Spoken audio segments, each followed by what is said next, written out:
Soy Marco. Soy Flo. Hoy en el capítulo de hoy hablamos de... Las adicciones. En donde vamos a abordar las diferentes problemáticas, lo que nos genera el consumo en sí y de mi experiencia en trabajar en diferentes centros de rehabilitación. Así que este capítulo te va a gustar. No se lo pierdan. Buena, oye, segundo capítulo, el primero del trauma, hermoso capítulo, y ahora el segundo de... Adicciones. Notable. Y qué mejor que contigo, que tienes una experiencia para mí súper interesante que contar. Así que nada, quiero que empieces a contarme primero por qué llegaste a trabajar en adicciones. Bueno, estudiamos juntos en la Universidad del Pacífico, que lamentablemente quebró por irregularidades de dinero, me imagino, y con más cosas que no tengo todavía entendido. Pero en esa universidad había un ramo que se llamaba antroposofía, ¿ya? Y en este ramo, que se llamaba antroposofía, había una profesora que la conocemos. La doctora Cordero. Sí, Cordero era, ¿no? Socorro. La doctora Socorro. Y la doctora Socorro era directora ya de un centro que se llama Centro Clínico Fénix. Ajá. Que queda en Ñuñoa, Ramón Cruz. Todavía existe, por lo que tengo entendido. Me avisan por interno. Sí, tal cual. Y en tercer año de la universidad yo conversé con ella para ver si yo, porque yo sabía que estaban buscando alumnos para poder trabajar ahí haciendo turnos. No como psicólogo, solamente haciendo turnos, que de ahí te explico en qué consisten los turnos. Okay. Y me dijeron, sí, anda una entrevista y la cosa. Fui, dije que era... alumno de la directora. Y quedé haciendo turnos. Los turnos eran en el centro de adicción, que principalmente habían otras patologías, no solamente adicción, también eran otros problemas de salud mental. Siempre hospitalización, ¿o no? Habían trabajo ambulatorio, pero como yo hacía turnos, trabajaba con la gente que estaba internada, viviendo ahí, claro. ¿Ya? Y era muy entretenido hacer turno. En aquella época, ¿cierto? Estudiando psicología, tercer año de universidad, ejerciendo de cierta manera algo relacionado a la psicología. Eso, era como un primer acercamiento hacia los pacientes cuando todavía no lo tenían. Totalmente, entonces, de hecho fue antes de tener práctica y todo, entonces lo personal fue muy entretenido. De hecho, después de los turnos me iba directamente a la U. Y los turnos partían de 7 y terminaban a las 9 de la mañana del otro día.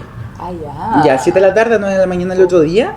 Y ahí conocí a gente en relación a la adicción.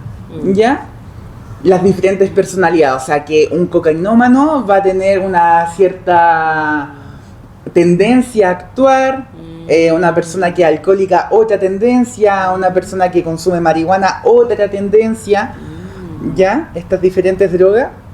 Conocí eso desde una mirada antroposófica, desde los temperamentos, ¿cierto? Si está desde un temperamento tal vez más melancólico, ¿cierto? Como que estos diferentes temperamentos van también emergiendo en relación al consumo.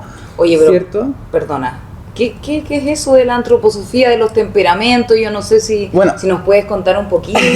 Bien breve, yo creo que te podría señalar que la antroposofía es el estudio también de muchas disciplinas. Ya la antroposofía se puede llevar desde la educación, se puede llevar desde la psicología, se puede llevar desde hasta cómo, estoy viendo un árbol ahora, hasta cómo cultivar, ¿cierto?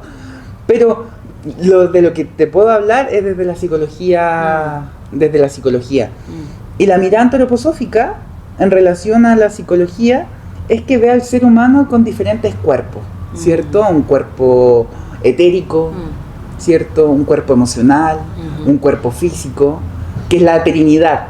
Ya, entonces, cómo todos estos cuerpos van relacionándose entre sí, ¿ya? Y como la droga en sí también genera diferente disonancia en estos cuerpos, ¿ya? Entonces, por ejemplo, alguien que consume THC generalmente va a estar más disociado de su cuerpo y va a estar tal vez más ligado a su cuerpo más mental.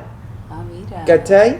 entonces va a estar como más separado. Ya no sé si es exactamente así, porque hace tiempo no trabajo desde esa línea, pero en ese momento se veía así al usuario. Perfecto. De hecho, ahí hay la directora también, que no era doctora de Socorro, sino Adriana, que sabe mucho del tema y siempre nos estaba enseñando y educando en torno a la antroposofía, que hasta el día de hoy me encanta. Ya, entonces todavía tengo, a la hora de ver mis pacientes, a la hora de vivir, como lo tengo muy incorporado. Oye, Marco, una pregunta. Tú dijiste que había una diferencia, o empezaste a notar una diferencia entre personas que eran como alcohólicas o cocainómanas o consumidoras de marihuana. ¿Qué percibías tú? Como más allá de esto de los tipos de cuerpo, ¿qué percibías tú? ¿A qué te refieres con esa diferencia? Generalmente, en mi experiencia, la persona que consume THC, que es marihuana, va a ser más flemática, que una persona flemática que le va a dar lata a levantarse, va a estar como arrastrando los pies, como que va a estar más volando en el mundo, ¿cierto? Como que ya si yo voy tranqui, ¿ya? Pero sí, tal vez una persona que consume, tal vez tiene hay un estereotipo. Ajá. Pero después de que la persona está limpia de cierta manera, la energía de la planta queda. Queda. Entonces, ¿para toda la vida dices tú esto? No. Queda por harto tiempo. ¿Ya? Entonces se puede ver como esa personalidad más flemática, ya más volando, como que lata, ¿ya? No obstante, eso también puede cambiar si la droga, en este caso THC, generó un tipo de otro problema de salud mental, por ejemplo una patología. Ya había un caso que una persona por consumo generó paranoia. Entonces una persona con paranoia no va a estar tan flemática, como va a estar más con miedo, ¿cierto? Entonces más sobresaltado. Tal cual, pero va a ser dependiendo, ¿cierto?, de lo que le generó en su salud mental. Entiendo. Una persona que consume COC, generalmente yo creo que, bueno, es una droga que se ocupaba como para trabajar, entonces una persona que está todo el rato activa, o sea, es funcional, o sea, totalmente funcional. De hecho, muchas veces hay siempre una negación, esto no es un problema. Bueno, generalmente para todo el consumo, pero para toda la gente que consume, que está en rehabilitación, siempre pasan primero como por una negación. Pero más con una sustancia que te ayuda a funcionar. Tal cual, o sea, rinden el doble de que estando sin el consumo. Entonces, ¿cómo le dices de que eso también es un problema? Claro.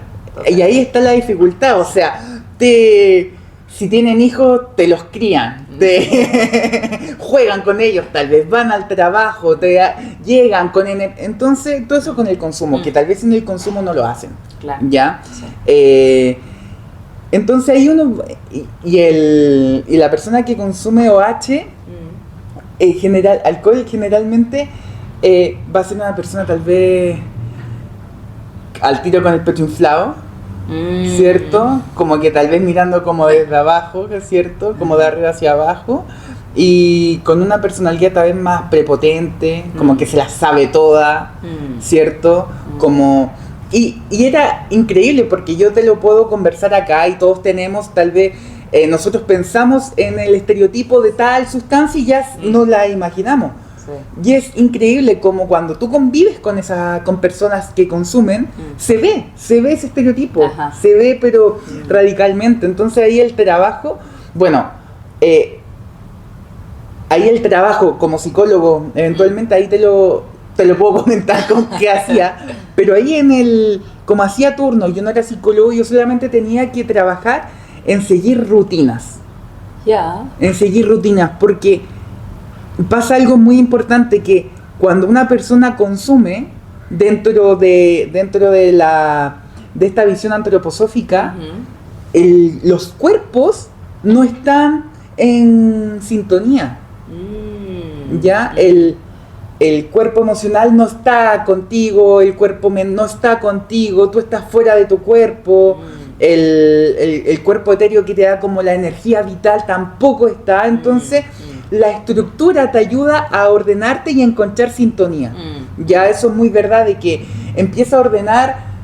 Si tú te encuentras muy desordenado con tu mente, empieza a ordenar tu casa. Ajá. Empieza a levantarte, a tener hábitos, a ordenarte, porque eventualmente también te va a ordenar. Exacto. Y acá seguíamos esa línea, esa metodología. En cierto horario teníamos que levantarlo, en cierto horario teníamos que hacer el desayuno, en cierto horario había un hábito del orden que hacía que ellos también empezaran a tener más estructura, porque el consumo en sí no es estructura, es una desestructura totalmente que se da a todos tus niveles de ser humano. Ya, entonces el trabajo principal que yo realizaba ahí era hacer que ellos lo hagan. Y si no lo hacían porque era generalmente la gente que tenía COC o H, no quiero. Ajá. Pero nosotros teníamos el deber de que lo hagan. ¿Y cómo lo hacían? ¿Obligándolos o...? Hay algo muy importante que dije hace poco que uno siempre tiene que recordar. Ajá. ¿Por qué estás aquí? Porque pasa mucho que en el centro de adicciones, de rehabilitación, y como están internados, empiezan a vivir ahí. Entonces pierden el foco. Empiezan a reírse, empiezan a hacerse amigos de los demás pacientes, empiezan a hacer su vida, de cierta manera, que está bien. Y olvidan por qué están acá. Entonces, un recurso muy importante es por qué estás aquí. O sea, si no quieres hacer esto, ¿por qué estás aquí? Entonces, es muy importante recordar eso siempre. Y que yo después de empecé a trabajar también como psicólogo en otros centros de rehabilitación, y lo mencionaba siempre, o sea, se podían enojar, no querían cocinar, ¿por qué estáis aquí entonces?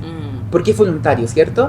¿Por qué estás aquí? O sea, todo el daño que hiciste, porque generalmente hay mucha historia de daño hacia ellos y hacia los demás, que hace que la persona, al momento de que tú le preguntas por qué está aquí, recuerdan todo eso.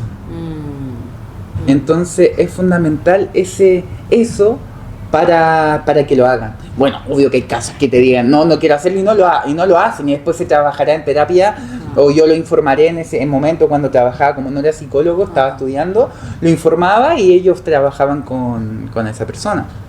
Oye, Marco, o sea, ¿estas personas llegan ahí todas de forma voluntaria? No, en el centro clínico Fénix no, porque había gente menor de edad. Ah, mira.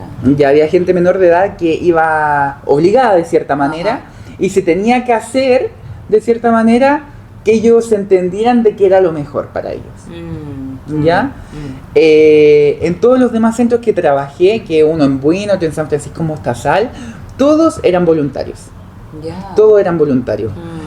Habían veces que se querían ir, obvio, por una frustración o porque sentía que estaba bien, porque eso pasa. Una persona que consume generalmente van a haber meses o un mes o semanas con abstinencia, ¿cierto? Con ganas de consumir.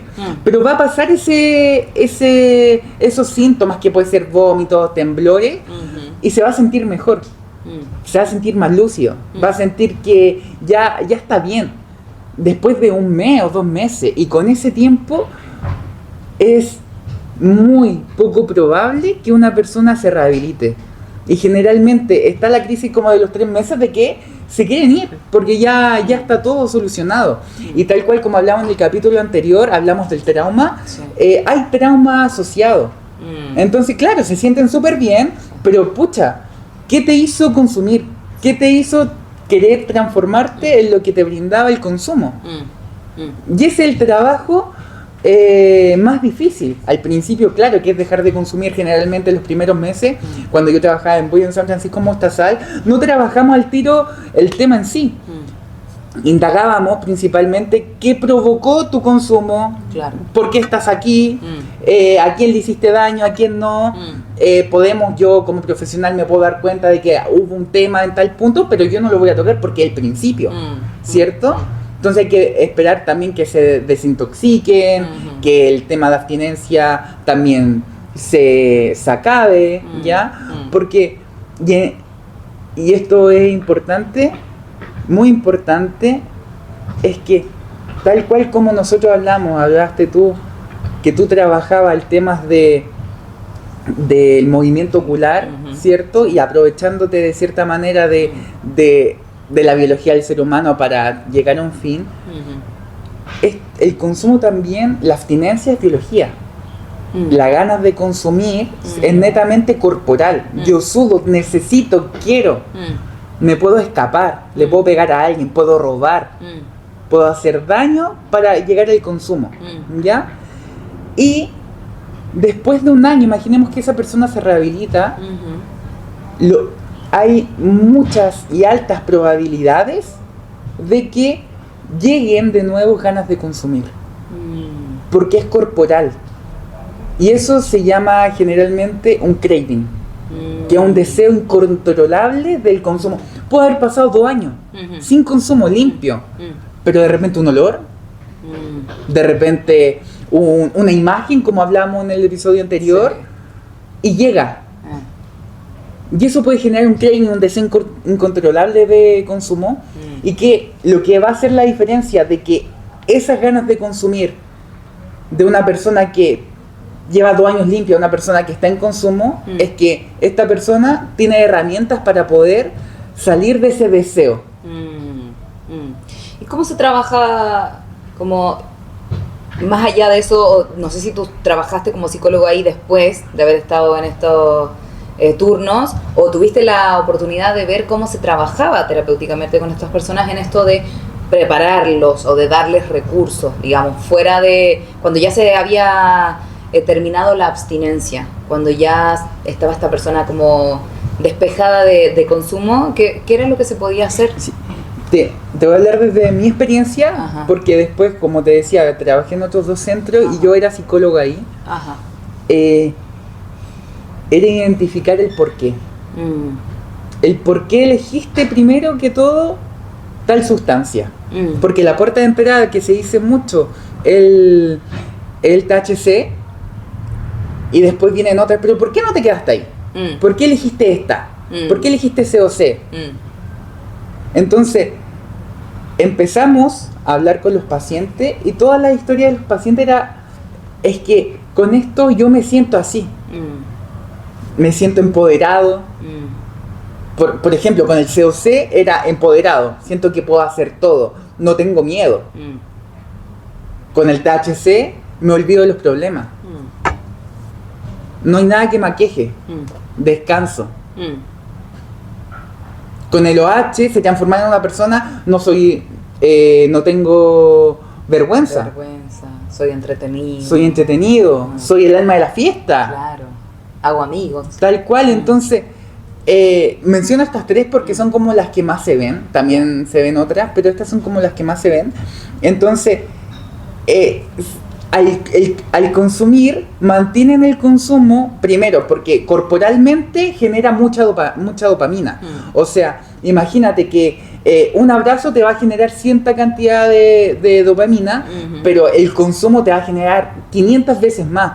O sea, naturalmente jamás vas a poder encontrar algo que te dé esa cantidad de dopamina. Entonces, imagínate, estar consumiendo, ¿qué más vas a poder encontrar en el mundo natural, cierto? Que te genere esa felicidad. Ni el sexo, ni el beso de tu pareja, ni las relaciones con tu familia, nada te va a generar lo que te genera el consumo, porque biológicamente te entrega una cantidad de dopamina que no te la va a dar nada natural, partiendo por eso. Y después se dan cuenta de que biológicamente es lo mejor de la vida, de cierta manera, y aparte me ayuda a poder desenvolverme en dificultades de mi vida, que yo naturalmente no puedo. Entonces, ya hay 2 razones por qué consumir. Me solucionan hartos problemas míos personales, y la otra porque biológicamente genera harto bienestar. Oye, Marco, tú hablaste de algo que yo me tomo harto de eso, que es vincularlo con el trauma, ¿cierto? Hablaste de que todas las personas tenían como una historia que había hecho en algún momento el desencadenante de su consumo. Y que aparte, mencionaste como que no se quedaron ahí, no se quedaron en el inicio en probar un pillito y listo, sino que llegó a más, ¿cierto? O que incluso se quedaron con una sustancia en particular, y eso pasa a ser hasta parte de su esencia. ¿Por qué crees tú que queda fijado de esa forma? O sea, ¿por qué una persona necesitaría algo de esa forma, sabiendo que es algo que también le genera daño, sabiendo que también es algo, como tú dices, antinatural, que después tiene toda una consecuencia si es que se intenta apartar de eso? ¿Qué pudiste identificar? Porque hay un factor biológico, o sea, no podemos negar acá el factor biológico de que la adicción en sí es la necesidad incontrolable, ¿cierto?, de consumir, que también está afectado a toda una problemática de consumo, de que empiezas a hacer tu vida en relación al consumo, ¿ya?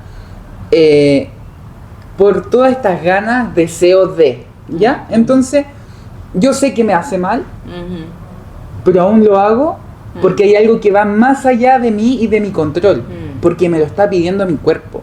O sea, ¿tienes ganas de ir al baño? Obvio que uno va a ir al baño. Entonces, con el consumo pasa. Tal vez nosotros no lo hemos vivido, o tal vez sí con un chocolate. A mí me encanta el chocolate.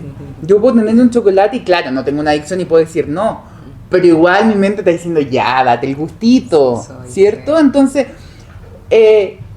pasa mucho que hacemos cosas que nos hacen daño, pero lo hacemos porque podemos decir, ya, total, mañana voy a hacer ejercicio, o no, mañana paro. Y con el consumo pasa. Entonces, puede ser un consumo esporádico, pero a medida de que pasa el tiempo se está haciendo más dependiente al consumo, ¿ya?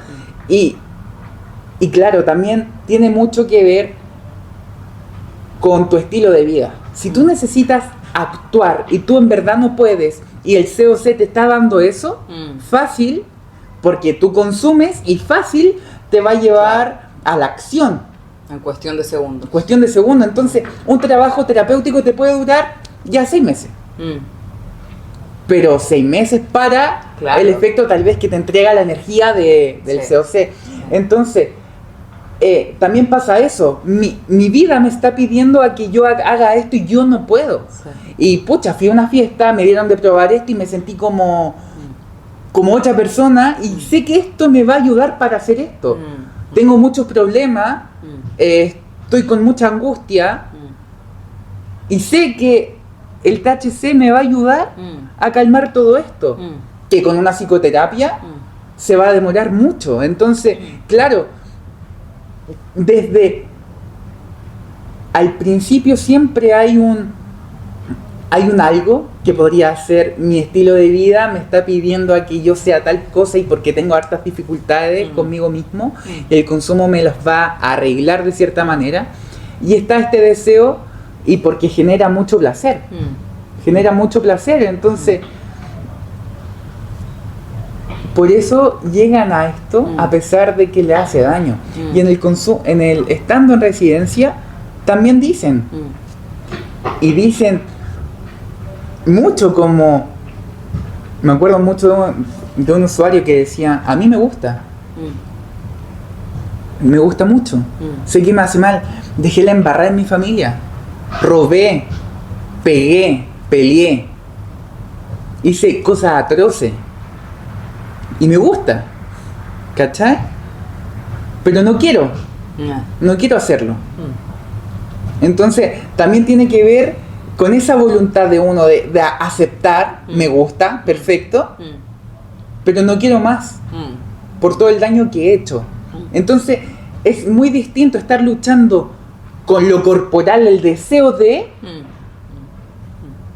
y más encima con tu mente diciéndote de que hazlo todo el rato si te gusta y bacán, con esto vaya a ser mejor, da lo mismo el daño, hay que solamente estar luchando con tu cuerpo, porque si tu mente está diciendo no, todas las embarradas que te habéis mandado todo el rato, y como que uno se puede autorregular y autorregular su propio sentir, que pasa mucho también con una crisis de angustia, por ejemplo. Claro. Uno con una crisis de angustia no tiene ganas de hacer nada, o sea, uno sabe que tal vez pintando un mandala te va a ayudar. Sí, es que. Si es que. Pero uno sabe que haciendo tal cosa te va a ayudar. Ajá. Pero uno deja de hacerlo porque no siente el deseo ni las ganas. Y uno se tiene que obligar a hacerlo. Sí. Y acá pasa lo mismo. Acá hay mucha psicoeducación en torno a qué pasa con un craving, con un deseo de consumir. No tener vergüenza de llamar a alguien y decir, oye, tengo ganas de consumir. ¿Puedo ir para tal lado para prevenir? Porque pasa mucho también de que sienten vergüenza, sienten miedo, son un cacho. Ese es un punto muy relevante, cómo las personas que viven una adicción terminan muy solas por todo lo que hablaba, ¿cierto? Por todos los problemas que genera la misma adicción, pero también es algo que tiene un estigma y una carga muy fuerte. Y es distinto el contar que te duele la guata o que tuviste un mal día en el trabajo, que contar que tienes ganas de consumir o que no puedes dejar de hacer algo. Eso te lleva ya a vivirlo más en soledad. Y eso es difícil. Sí, totalmente difícil. Por eso es tan importante el psicoeducarse. Por eso es tan importante que si en el momento estás en terapia o estás en rehabilitación, es tan importante que la familia también sepa todo. Es muy difícil dejar a la familia de lado. Se hace trabajo familiares, se hacen terapias familiares. Se habla, se psicoeduca en torno al consumo a la familia. Justamente porque hay una estigmatización, no sé si lo dije bien, pero del consumo en sí, claro. ¿Cierto? Y también, no solamente el estigma, sino también como familia, sabe lo que provoca, sabe de que ha robado, sabe que ha mentido, sabe que ha estado todo el rato encerrado, sabe. Entonces, aparte del estigma, la persona que consume también entrega hechos de, claro, que no está bien, o de que, ¿sabes qué? Dejémoslo solo, ¿cierto? Sí. Entonces, por eso es tan importante en un proceso de rehabilitación la familia. Muy importante, y lamentablemente en los procesos de rehabilitación, cuando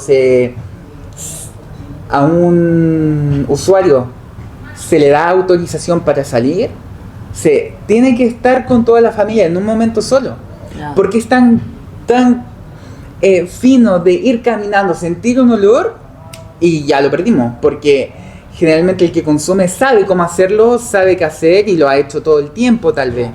Entonces es muy importante saber también y psicoeducar en torno al consumo, de que también es causa de hartas cosas, y lamentablemente a causa de todo eso llevó a que tenga una adicción. Claro.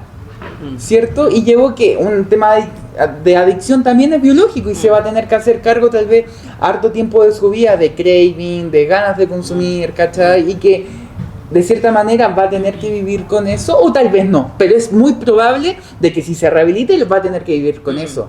Entonces, tal cual como una persona le dan ganas de autolesionarse para aliviar el dolor, porque ella encontró esa forma, o él encontró esa forma para encontrar algo que no puede encontrar sola, que es calma. Estas otras personas con consumo encontraron esto para encontrar lo que no pueden obtener estando de forma natural como seres humanos. Entonces, de cierta manera, uno también se le enseña en quién te quieren convertir. Trabajemos en sesión, convirtámonos en la persona que quieres convertirte. Sin la ayuda de todo lo que tenemos al lado, que son el consumo, dejémoslo de lado y transformémonos en la persona que quieres ser. Oye, súper interesante, y hasta lindo cuando uno lo empieza a ver desde otros ojos, más allá desde este lugar como de el adicto, la adicta, aléjense de él, o no le hablen, o crucifíquenlo si es que se vuelve a equivocar, ¿cierto? Como de esto de la persona sola. Adquiere otro significado cuando empiezas a darte cuenta de que son intentos fallidos por sentirse en paz, o por evitar el dolor, o totalmente, por dejar de sufrir. Que es algo que todas las personas hacemos, sin duda, pero algunos con estrategias más funcionales, sí, que otras. Oye, Marco, ¿Qué es lo que tú dirías que ha sido lo mejor y lo más duro de trabajar con adicciones? Lo mejor, la experiencia de conocer esto, ¿cierto? Yo creo que sin lugar a duda fue la experiencia de conocer estos y de este estigma que uno tiene, romperlo, porque soy ser humano. O sea, yo conviví y hasta me he quedado 3 días, porque en otro centro de rehabilitación tenía que estar 3 días ahí conviviendo con todos. ¿Sí? Son seres humanos, ya que muchas veces, ahora puede sonar muy lógico, pero mucha gente los ve como los rezagados, como que no, ¿cierto? Entonces me gustó ver toda esa experiencia. Y que tengo muy lindas experiencias de comer juntos, de cocinar juntos, de ver las ganas de querer cambiar, ¿cierto? De poder también acompañarlo en su proceso. Y lo más duro tiene que ver también con lo mismo, con estas personalidades que uno no está acostumbrado a ver. A que te griten de repente, ¿cierto? A que mientan, ¿cierto? A que roben. Y que se ve, todo eso se ve en los centros de rehabilitación, y yo he tenido la experiencia, y son cosas que uno no está acostumbrado, yo en lo personal, a vivir, a que te griten, a que te mientan, a que te menosprecien, ¿cierto? Porque claro, si no quieren hacer algo, imagínate con abstinencia, no quieren hacerlo, la irritabilidad, a que te insulten, a que te suban, te bajen tal vez, ¿cierto? Y bueno, eso yo creo que ha sido lo más difícil, pero también como la misma comunidad se autorregula. Como en el sentido de que hay una persona que está muy alterada en ese sentido, como hablándome a mí muy fuerte, y yo, claro, me lo confronto de cierta manera desde una contención psicológica, ¿cierto? Y como también los otros pacientes también ayudan a regularlo. ¿Cierto? Como una comunidad.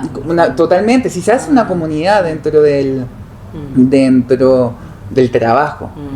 Entonces eso es lindo también, es lindo. De hecho se hacen terapias grupales en donde cada uno habla de las experiencias, que siento que es hermoso, de cómo lo han vivido, cómo lo han sentido, cómo fue su consumo, y todos hablan en torno a eso, también van conociendo su propia historia. Entonces hay gente que se abre mucho, generalmente todas se abren y empiezan a conocerse, a vivir juntos. Entonces, aparte de usuarios, de compañeros, después pueden ser amigos, o dentro de la comunidad son amigos y comparten algo. Siempre decían que son hermanos del mismo dolor. Me acuerdo mucho de una comunidad que decía, somos hermanos del mismo dolor. Totalmente. Que era la adicción. Una bonita manera de poetizarlo. Sí. ¿Con qué te quedas de esta sesión de hoy? Me quedo principalmente con lo último que dije. Somos hermanos del mismo dolor, como muchas veces sentimos que lo que sentimos, nadie más lo siente. No estamos solos. Y no estamos solos. Yo creo que eso, al fin y al cabo, lo que quieren decir estos usuarios, somos hermanos del mismo dolor, no estamos solos. Estamos acá para acompañarnos y para salir adelante. Me quedo con eso. Muy bien, muchas gracias. Perfecto, así que nos vemos en el siguiente capítulo. Nos vemos en el próximo. Excelente, cuídate.